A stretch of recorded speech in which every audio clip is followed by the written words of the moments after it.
Assalamualaikum warahmatullahi wabarakatuh. Salam guru penggerak, guru bergerak Indonesia Maju. Perkenalkan, nama saya Kusnulaili Mansurah. Saya adalah calon guru penggerak Angkatan 6 Surabaya, Jawa Timur.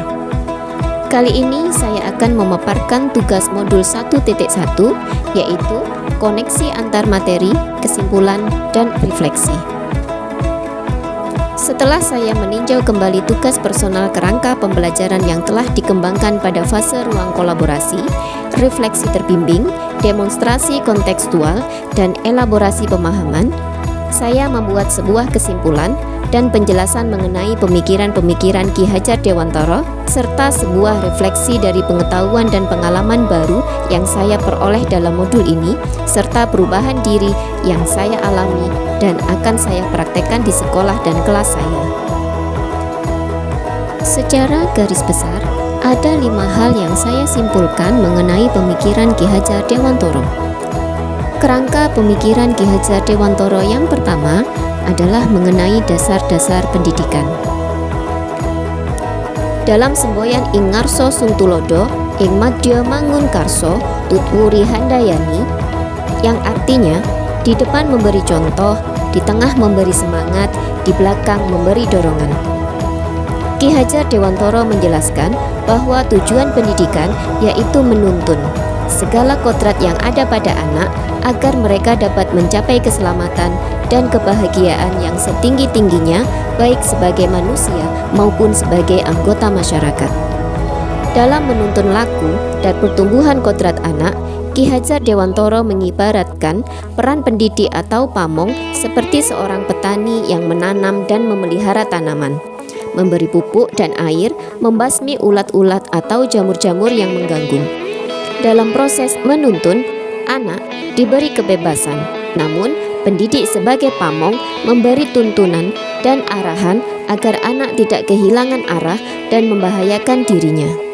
Anak terlahir dalam kodrat merdeka, merdeka batin dan merdeka lahir. Manusia merdeka adalah manusia yang hidupnya lahir atau batin tidak tergantung kepada orang lain, akan tetapi bersandar atas kekuatan sendiri. Maksud pengajaran dan pendidikan yang berguna untuk beri kehidupan bersama ialah memerdekakan manusia sebagai bagian dari persatuan. Kodrat anak yang kedua adalah bermain. Bermain adalah salah satu kodrat anak. Permainan juga bagian dari pendidikan. Permainan anak dimasukkan ke dalam pembelajaran anak sebagai culture. Pemikiran yang ketiga adalah pendidikan yang berpihak kepada anak.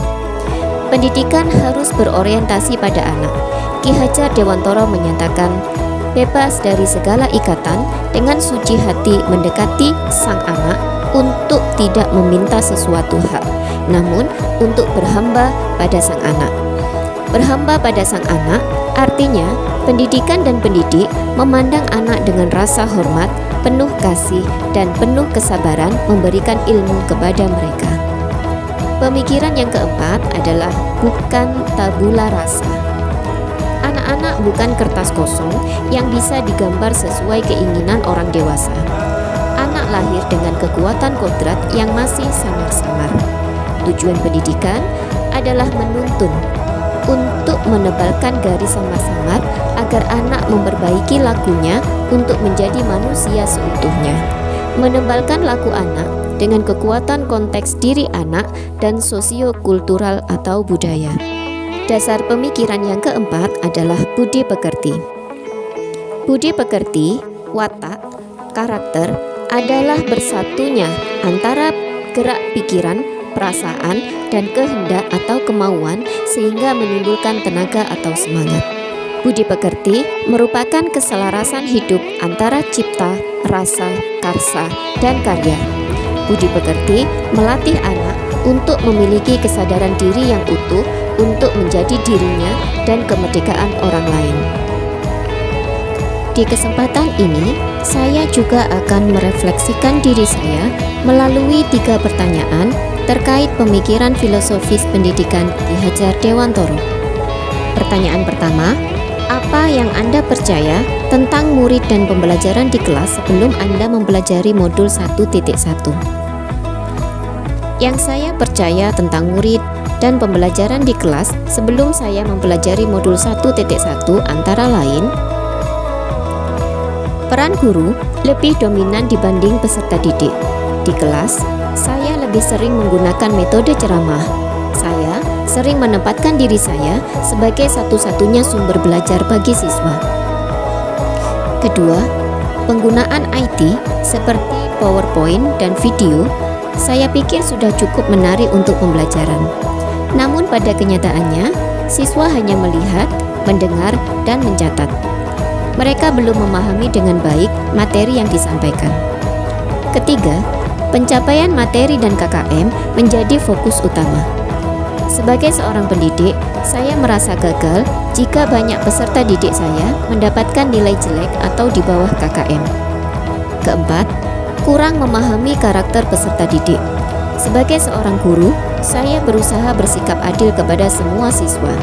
Adil di sini adalah dengan memberikan hak yang sama kepada semua siswa dan menuntut kewajiban yang sama kepada tiap siswa tanpa membedakannya. Dalam hal ini, saya mengabaikan bahwa setiap anak memiliki karakter yang berbeda-beda. Ada anak yang gaya belajarnya adalah audio.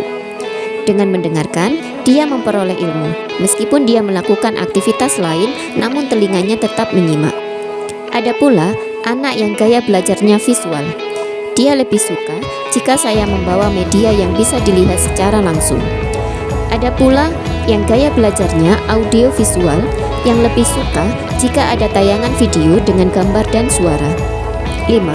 Pembelajaran di kelas yang kondusif ditunjukkan dengan perilaku siswa yang tertib, disiplin, dan penurut adalah kelas impian saya. Saya sering menggunakan teguran kepada siswa yang tidak menyimak dengan baik. Hal ini berakibat peserta didik menjadi kurang aktif dan kurang motivasi dalam proses pembelajaran. Pertanyaan kedua, apa yang berubah dari pemikiran atau perilaku Anda setelah mempelajari modul ini? Yang berubah dari pemikiran atau perilaku saya setelah mempelajari modul ini antara lain: 1. Mengubah pembelajaran menjadi student center. 2. Guru bukanlah satu-satunya sumber pembelajaran di sekolah. Saya akan memanfaatkan media yang ada di sekolah atau lingkungan sekitar siswa sebagai sumber belajar. 3. Melakukan pendekatan emosional dengan saling berbagi cerita atau motivasi kepada siswa untuk meningkatkan minat belajar. 4. Menggali karakter dan latar belakang siswa dengan menjalin komunikasi yang baik dengan siswa dan orang tua. 5. Merancang pembelajaran yang menyenangkan dengan permainan edukatif. 6. Memfasilitasi siswa dalam mengembangkan potensi dan kreativitasnya sesuai bakat dan minat. Pertanyaan ketiga, apa yang dapat segera Anda terapkan lebih baik agar kelas Anda mencerminkan pemikiran Ki Hajar Dewantoro? Yang dapat saya terapkan agar kelas saya mencerminkan pemikiran Ki Hajar Dewantoro antara lain: 1. Membuat kontrak belajar dengan melibatkan siswa. 2. Berusaha menjadi teladan bagi siswa baik dalam ucapan maupun perbuatan. 3. Merancang pembelajaran yang berbasis kearifan lokal dan budaya. 4. Menerapkan konsep merdeka belajar dan mengintegrasikan setiap pembelajaran dengan pencapaian profil pelajar Pancasila. 5. Menyelenggarakan pembelajaran yang juga mengutamakan aspek budi pekerti. 6.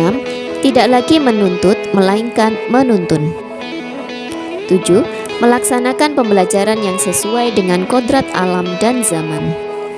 Sebagai seorang guru, marilah kita berkolaborasi dengan murid untuk menginisiasi atau menciptakan kedalaman spiritual, intelektual, dan sosial untuk mencapai keselamatan dan kebahagiaan sebagai manusia. Mari kita menciptakan merdeka belajar dengan berkolaborasi bersama siswa untuk menggali dan mengembangkan potensi siswa dan mengakomodasi karakteristik masing-masing untuk mewujudkan student well-being. Terima kasih, salam dan bahagia. Guru bergerak, Indonesia Maju. Wassalamualaikum warahmatullahi wabarakatuh.